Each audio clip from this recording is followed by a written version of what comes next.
I guess you could say he would have planted his defeat. I'm going to have a sip of coffee and we're going to forget about that joke. 100 dwarfs versus a gorilla. Who wins? I think the gorilla would hurt their little feelings, personally. Oh my god. Here we are. Guess who's back? Back again. Kobe's back. Kobe's back. Tell your friends. Tell your friends. Guess who's back? Well, let's pull up the double shades for this one, man. Guess who's back? Ah, brilliant. Brilliant. Okay. Alright. What are we talking about then, Kobe? Let's talk about the weekend that has just happened. Last weekend we had possibly the best boxing weekend ever with Chris Eubank Jr. versus Conor Benn. Oh yeah. Probably one of the best fights I've ever seen. But even people have no idea what boxing is. Even they tuned in for that, which was incredible would be an understatement. Oh, it was unbelievable. Unbelievable. The aura of that fight was just unreal. Me and my dad, the amount of times we were on our feet just going, oh my god, like, it was just unreal. I gotta be honest, a part of me hopes that they don't have a fight like that again, because it's almost, that's career killing. Oh fights yeah. Like that. You have fights like that kills your career, that does. That's like a once in a lifetime kind of brawl where, don't get me wrong, it's entertaining, you know. 99% of people I know would love to see like a scrap. Stuff like that, like, imagine the damage you get off that. Oh no, it's mad, man. Even Eddie Hearn said, I don't want Conor Benn getting in fights like that often, because that shortens your career. Hats off to both guys, man. Yeah. For Conor to stepping up 2 weight classes, to Eubank putting on a show like that, despite being really dehydrated, which was incredible. Yeah, they both had disadvantages going into that fight, so I don't think any of them could blame each other. Like, they can't say, oh, Eubank was drained, or, you know, because Conor Benn will just say, well, I had to come up 2 weight classes, so. Actually, it was only 1, because his last 2 fights were at super welter 154. Oh really? So Okay. he's only really coming up 6 pounds. Yeah. So I'd say Eubank was at the slight more disadvantages, not just because of the weight drain, but I'd say also because of the fact of he's fighting in a much shorter ring.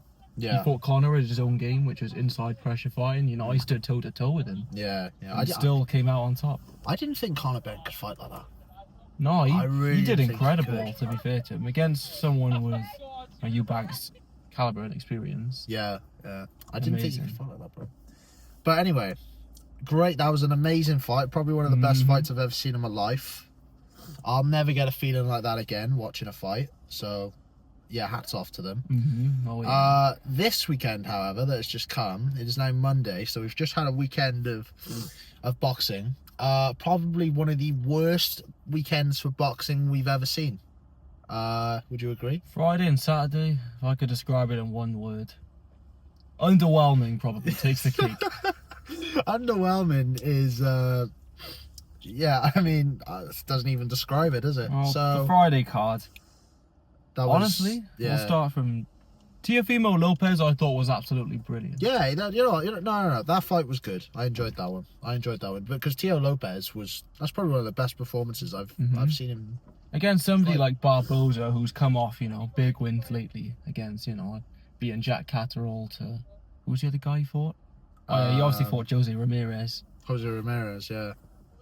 Yeah, but that guy is no joke, and Teo Lopez just shut down. Performed very, very well in that fight. So yeah, he was very entertaining to watch. Devin Haney, I have mixed opinions about that fight. Oh god, what's your mixed opinions? Because I have my opinion. The good and the bad. I'd say the good side was that Jose, he's quite a big power puncher, and I think Dev took away his best weapons. Other than that, though, I think he looked quite, how do I put it, gun shy. Yeah. Well, he is a gun-shy fighter, though, isn't he? Devin Haney. He doesn't like getting into scraps. No, he's more of a technical worker. Yeah, exactly. He doesn't like getting into scraps. He doesn't really like getting hit. That's why he struggled so much against Ryan Garcia. Ryan Garcia fought. Like, don't get me wrong, cheating cunt. Fuck him. You know, he was on steroids in that fight, so bugger him. But that's why he struggled against him, because Garcia was trying to kill him. And getting scraps with him, and I think that's why he struggled so much. But oh my god, he was. I mean, look, let's put it this way: people call Floyd Mayweather a runner, don't they? Yeah. And before Stevenson. Yeah, well, whoever called. Well, Shakur Stevenson, you can argue, is a runner from some of his fights. Some of his fights he performs brilliantly, and then some fights he just sort of runs around, does nothing. But people call Floyd Mayweather a runner. They need to watch this fight and then try and call him a runner, because oh my god, it was so boring, man. When they don't come to fight, it just does my head in. And they don't, like, Devin Haney just clearly wasn't coming to fight, you know. And I don't know. I mean, to be fair, that Ramirez couldn't really land on him. No. But at the same time, it was like, oh, Devin Haney did next to nothing in that fight, you know? Pretty much. Like, they didn't... How many did they land? They landed, I think it was less than 100. Yeah, it was like one of the lowest, like, punching stats in boxing history, I think it was. Yeah, it was one of the lowest punching stats until a fight we're going to talk about in a bit. Ryan Garcia versus Rolly. Wow, Rolly, I did not expect him to pull that off. But neither did I. Dropped him in the second round too, that double left hook. Yeah. Wow. I thought Rolly was a good fighter beforehand, but I didn't think he beat Garcia. To be honest, the difference in Garcia's last fight when he was on steroids against Devin Haney and this fight, he was crap in this fight. Would you agree? I'd mostly agree. He had his good moments outside of, you know, getting dropped. Yeah. Other than that, I don't think that he was kind his of volume was very good. Well, yeah, I was going to say, he was kind of doing the same thing as Devin Haney, just kind of stood there with his guard up, not really doing anything, like, you know? And Roddy, I forgot his second name now. Romero. Yeah. was coming for the kill, like, you know? Roddy Romero was trying to get him out of there, and Garcia just wasn't willing to do that. Well, the rumours are going around now that Turkey, what's his name? Alashik. Is that his second name? I don't know. Now that they've performed the way they did, that the deal for the rematch has been completely bollocksed up. I think it was like a $30 million deal or something. And now that because Devin Haney performed so boringly, and Ryan Garcia not only performed boringly but lost, that deal has gone to shit now. I'll say most people thought it'd be the other way around. They thought Ryan was going to be the one who wins and Devin would be the one who loses, but it was actually the other way around. Yeah, but you know, I don't know. I'd rather lose than win like that. I mean, if you feel like you didn't deserve the win, I'd see why you feel that way, but if we're going off of real life and not just who comes to fight and who's not, then he completely outpointed Ramirez. Let's put it this way. Conor Benn gained more respect from losing to Eubank Jr. than Devin Haney did for beating Ramirez. You know what I mean? That just says a lot. It was the lowest amount of punches landed in a 12-round fight, I think. Devin Haney, something like that. Until Canelo versus William Skull, which Canelo versus William Skull, which I wasn't expecting it to be that shite of a fight. I really wasn't. No. Hear me out. Okay. I don't think William Skull did as bad as people thought he would. I don't mind his style. It's just he was not throwing anything. Like, he actually had some good counter punches at times when Canelo would come into him. At times. Then he was kind of just walking off, and like he wasn't very consistent with like his jabbing or doing any long combos. I mean, he looked quite big on fight night. Yeah, he was in shape. He was in very, very, very good shape. Like, he just didn't do enough. Yeah, the punch stats. I looked at the punch stats after. They actually surprised me. The difference between Canelo's punches and William Skull's was like 3. Really? Yeah, they both landed. I think it was about 50 something each. What, throughout the entire fight? Yeah, but but most of Skull's was jabs, and most of Canelo's was power punches. So it's a bit different. So Canelo won the fight clearly, but I don't know. I hate those type of fighters, man. Even Canelo said this in the interview afterwards. He was like, "I hate these kind of fighters because they don't come to they come to survive. They don't come to win." Yeah. One good thing we got out of that though. What? Canelo versus Crawford. Yes. It's been confirmed. Oh, you know what though? This performance has really highlighted for me that Canelo is on his way out. If he performed the way he did against Skull, against Caleb Plant, back in the day, remember that fight with Caleb Plant? Yeah, that was his last stoppage, I think. I think it was, yeah. In that fight, if he performed the way he did against Skull, he would have lost. Yeah? I think he would have, yeah. Because Caleb Plant's more of like a on the back foot type boxer, isn't he? He's very good. If Canelo was doing what he was doing, not really throwing, then Plant would have outpointed him. Then Plant would have outpointed him. He wouldn't have stopped him, and he would have won. So it's highlighted for me that Canelo's got way worse. Crawford, I still think is amazing. I guess you could say he would have planted his defeat. I'm gonna have a sip of coffee and we're gonna forget about that joke.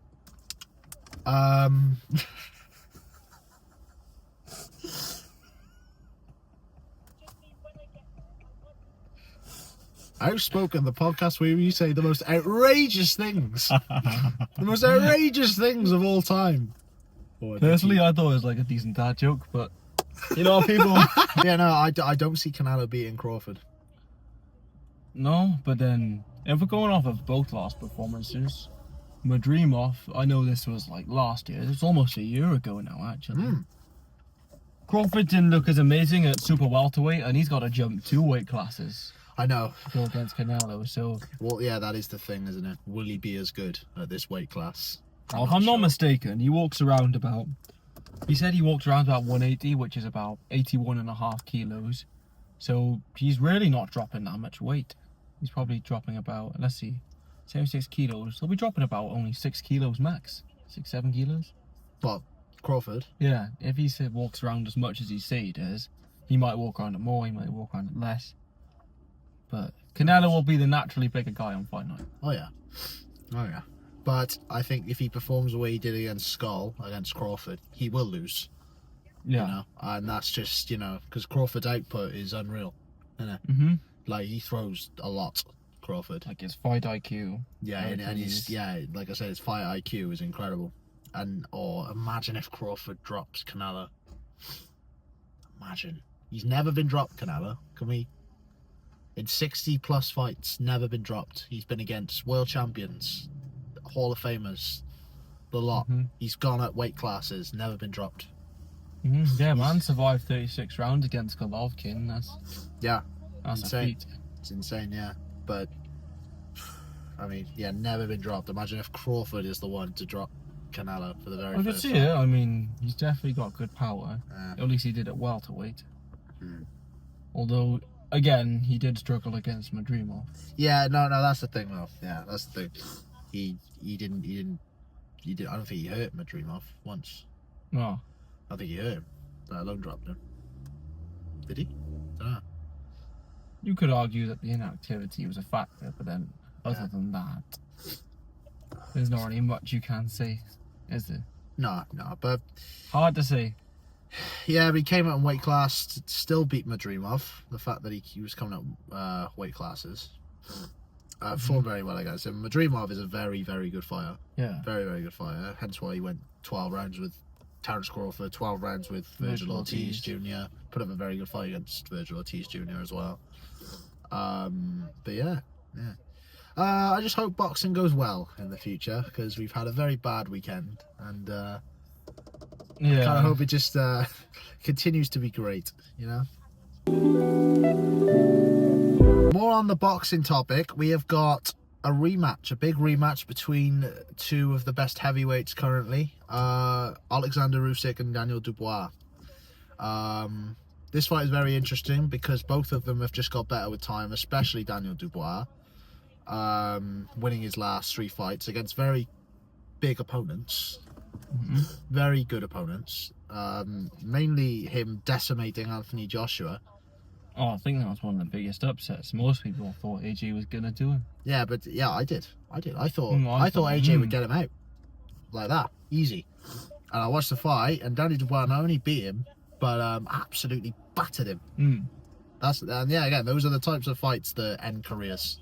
Those types of fights. Yeah, what was it? 4 or 5 knockdowns? Mate, he's averaging a knockdown per round. Mate, forget the knockdowns. He was hurting him pretty much the whole fight. He was wobbling the whole fight, AJ. Let's just hope there's no low blows in this rematch. Oh, do you think that was a low blow? or not? I don't know. It was very hard to say. When I looked at the closest angle, because it's kind of like a mini uppercut, wasn't it? And it was like just above his belt line. So no, I thought it was, because he kind of goes like that, so he kind of scrapes his bollocks. You kind of see it a little bit, and then hits his belt. Yeah, you know, I mean, you can kind of see it on the thing. So I do think it was a low blow. And look, you got to look at the facts in the end of the day, and the punch was here, which is technically low. Your sausages, yeah. So on the sausage, on the sausages, yeah. So yeah. Besides, Usyk, I don't think is the kind of guy to fake something like that. I mean, if he did though, that's quite clever from him. Yeah, it's clever, but don't get me wrong. Have you seen one of the clips of Daniel Dubois' team?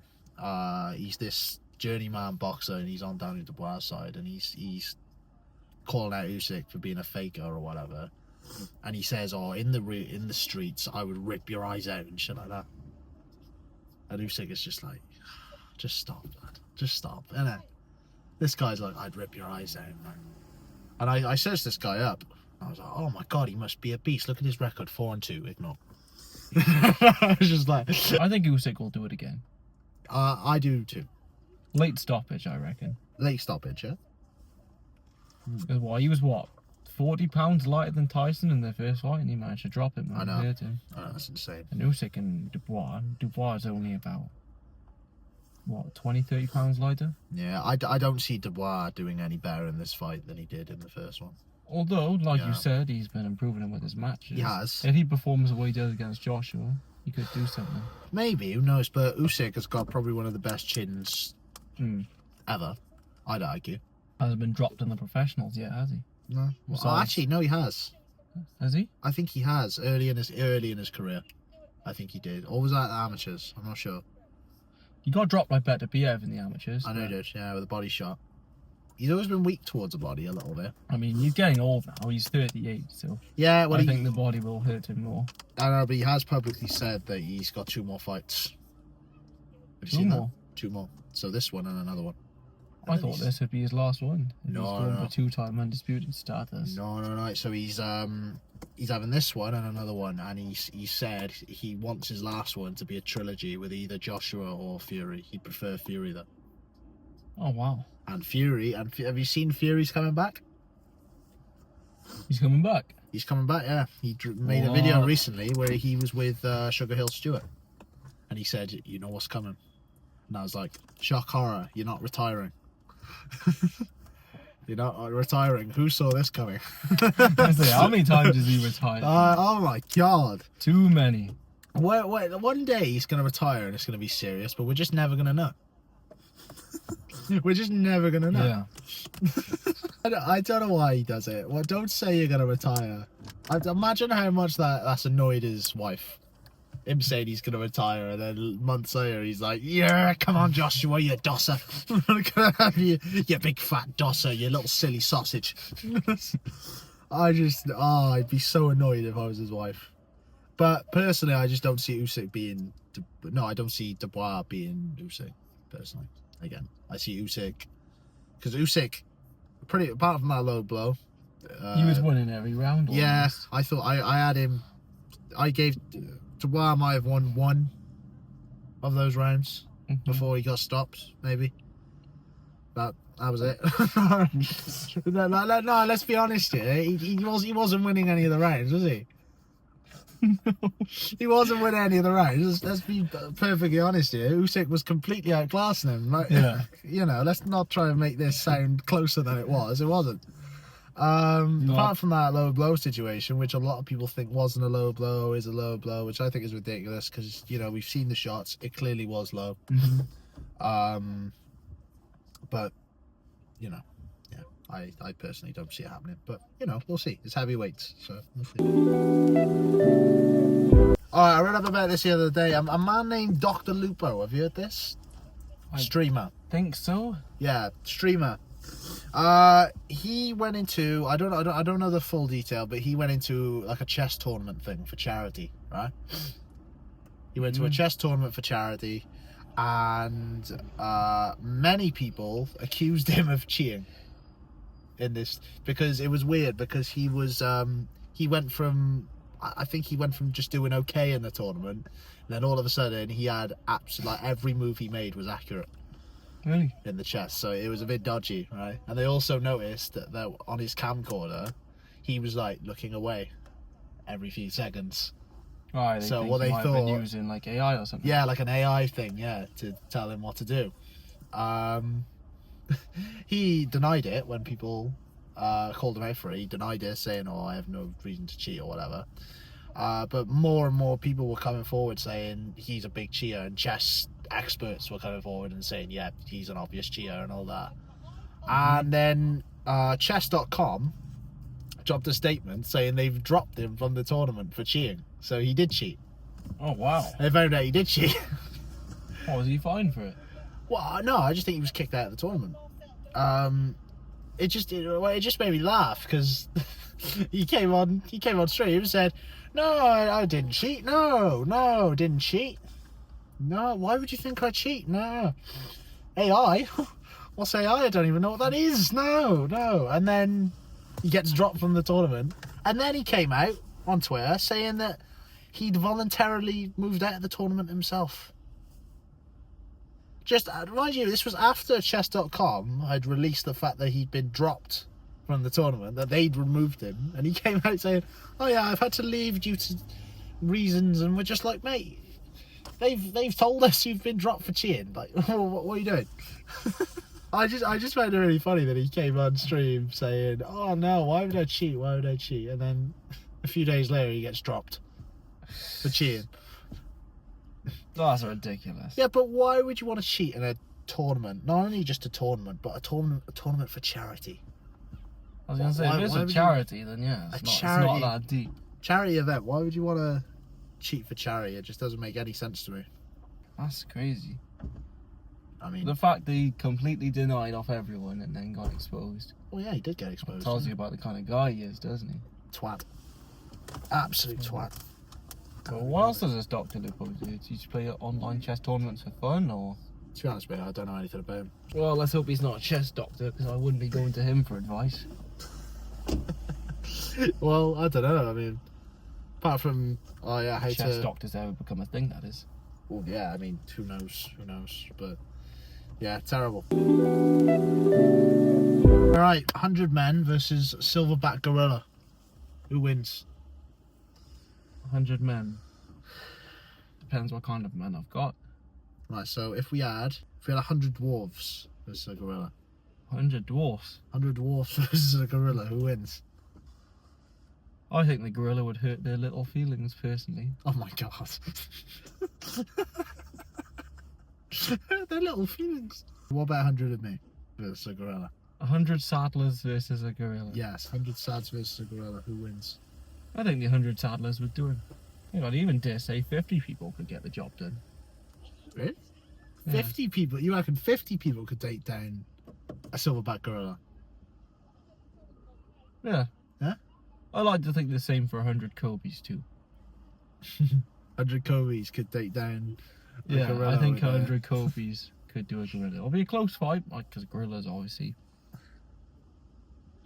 they'll make you go bananas. But you and your dad jokes this episode. What's going on? I mean, they're no jokes. I mean, silverback gorillas are. They do love their bananas. You like bananas, don't you, Cope? Yeah. You like bananas. Especially the long ones. Yeah. Yeah, man. Yeah. Nice carbs. Ones with shot puts as well. You know? Shot puts? Where'd you get shot puts? You're not getting this, eh? No, I'm not getting I'm saying you're bent, mate. They like cock and... No? No, I get it. You get it now? Okay. You ruined it. You had to ruin it, didn't it? Ooh. Which wasn't funny. You absolute gorilla. I've had enough of you. 100 Oleksandr Usyks. Easily 100 Oleksandr. 100 Oleksandr Usyks. Okay.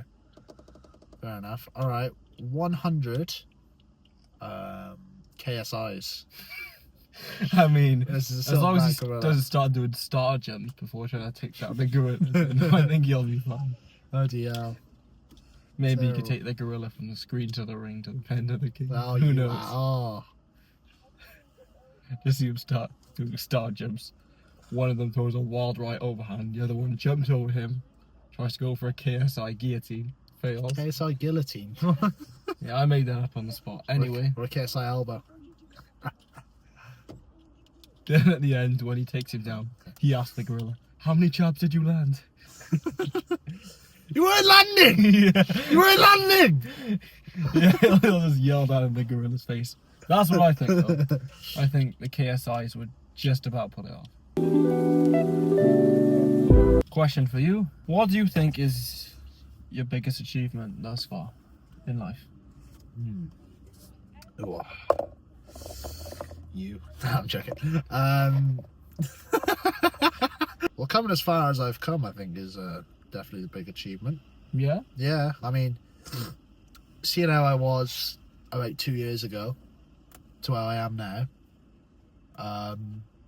2 years ago being lowest of the low, and then coming back and being where I am now in boxing and in my job and all that, and you know, I got a girlfriend now and all that, and it's just, yeah, I think I've done So well you for think myself. that the art of self-development was good for you? Yeah, 100%. Yeah, but I think I'm proud of myself for coming out of it. You know, some people don't get out For of it. coming out? You have to make it gay. Why are you making it gay? I get. I said something gay. Look, there's me pouring my fucking eye out here, right? And then No, you on a have to make a gay serious joke. note, though, that is stupendous. Stupendous. Thank you. Some people don't come out of it as well as. No, other people Others. just cope with that by, you know, taking drugs or other addictive substances. Yeah. But But you did it the lean. yeah. Way, the lean way, the clean way, Yeah, I the did it- natural way, Yeah, I did it the clean way. how it should. Alcohol. I'm joking. I actually don't drink alcohol anymore. No? A lot. Nah. Barely. I say that. I got Oh, so if a lady with Baileys walked up to you at the bottom and said, what would you say? I'd say, give me that. Oh, I love Baileys. Absolutely love Baileys to bits. I don't drink as much as I used to. Let's put it that way. I barely drink. Mm, You barely drink either, though, do you? So pretty much. Like, went out last night, didn't have any alcohol. no. Yeah, but what's your biggest achievement? Oh, it depends. Small and big. I'd say the biggest sense of achievement I had was when I won my boxing match back in December. Yeah. Because I'd fought at a Muay Thai Interclub back in May, Yeah. and I got the brakes beat off me. I Yeah. had left with like a black eye, a busted rib, Oh my god. a Really? broken nose, and honestly, for about nearly 2 months, it toyed to my confidence. I was kind really? of like Oh at an God. all-time low. Oh god. Like after that, like my head was spinning. Like I couldn't think straight. Always stuttering in conversations. It was that bad. Yeah, it messed with me for longer than it should have. Wow. And I took a 2-week hiatus. I was in Malta with my family, and I came back. I was as good as new. I was back to normal then. Really? Match got announced in October. Trained 2 months for it and came out with a decision win. You're doing a marathon, right? Yeah, now I've tried to find other ways to, you know, push out of my comfort zone. Yeah. Try new things. Yeah. Become more well-rounded. And I'd say I'm the happiest I've ever been. I'd love to do a marathon if I didn't have. I have a dodgy ankle, unfortunately. So if I run on that for more than 20 minutes, I'm absolutely buggered. I'd love to do a marathon, man. But yeah, I'm glad you're doing a marathon, bro. Be very proud of you if you do that. That'd be very good. Next one is June. I'm doing the Swansea half. Oh, that's next year, is it? No, June. Oh, no, it's coming next up. month. Oh shit, yeah. Bloody A hell. month's time. I keep forgetting. You know, being beaten up, but it takes a lot of the confidence out of you. But yeah, and then you went on and won a boxing match in front of people. So yeah, fair play to you. Fair play. Fair play. Conditions on the night, well, it was pretty big. I ended up finding out that my opponent came in 7 kilos heavier than me on fight night. What? On the actual night, I had to go up in weight. Yeah. I had to go up to 86. I managed to make it, but then I felt a bit unhealthy, so I dropped down to a kilo for the night. Then my opponent was 92 kilos. That's naughty. Surely to God. I guess it just wasn't a very well run event, man. Well, it can't. Well, it can't have been if they've let some bloke get 7 kilos heavier than you, and you're not heavyweight either, are you? No, far from it. He was a heavyweight. Yeah, the match You was weren't. supposed to be a cruiserweight, 86 kilo. What? And he's 92. Yep. Oh my Got God. weight just before he went in. Embarrassing. But bloody hell, that's naughty, man. You could have been done over there, you know. And you still won. So fair play. Good app. Yeah, man. Thanks for coming back on. Hopefully you come on many, many more. Hopefully we can get an episode of Rafe. Oh yeah, On we here. gotta get. Because the episode that we didn't get on film because the audio cut out. That was Remember actually that? a good one. That was the best one we've ever done. I'm telling you, that was the best one we've ever done, and we didn't get it on fucking film. Did my edit. First night but to yeah. tell someone else along to get their take on stuff. Yeah, of course. We just had the episode that dropped right before this. We had 3 people on. And yeah, they were all great as well. 2 of them really good friends of mine. Another was a girl, very nice girl. She was off camera, but very, very good. And it's always good to get other people's perspectives. So yeah, thanks for coming back on. And yeah, hopefully we'll see you soon again with Rafe. Au revoir, guys. In a bit. Bam.